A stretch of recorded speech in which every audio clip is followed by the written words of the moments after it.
تورتة الملفيه من أغلى التورت اللي انت ممكن هتشتريها من المحلات. النهاردة هعلمك تعمليها بطريقة سهلة وبسيطة وكمان الطعم خيال. لو كنت أول مرة تشوفيني أنا هبة إبراهيم. بصي يا ست الكل، هنجيب بقى كريمة لباني، كل كوباية كريمة لباني عليها كوباية لبن، والسكر حسب الرغبة، بضربهم كده لحد ما يوصلوا للقوام ده.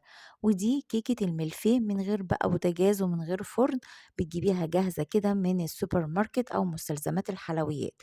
عندنا كوباية من الحليب أو اللبن محلى بالسكر أو مية بسكر المتوفر عندك، وأبدأ أسقي كده طبقات الملفيه وأغطيها بالكريم شانتيه، وأعمل كل طبقة وطبقة بنفس الطريقة لحد ما أخلص كل الطبقات وأجلسها من الجناب بالشكل ده. جينا بقى في الطبقة الأخيرة، حطينا الوش كده اللي هو بيبقى فيه مخرم كده، واسقيه واحط برضو الكريم شانتيه واجلسه بالشكل ده. بحطها في التلاجة كده 10 دقايق وابدأ انضف البوردة بتاعتي.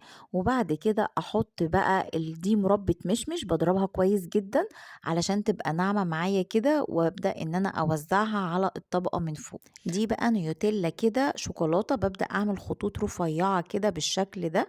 وعندي عصاية بقى اللي هي بتاعت الشيش، اخد بقى خطوط بالطول وخطوط بالعرض عشان تديكي التجزيعة بقى اللي انتي عايزاها.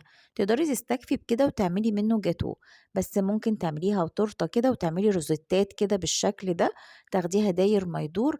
عايزه اقولك اسهل طريقه تعملي بيها تورته وطعمها خطير.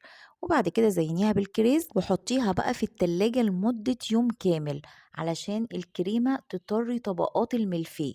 مش عايزة اقولك بقى خطيرة وطعمها يجنن، حاجة كده تشرفك.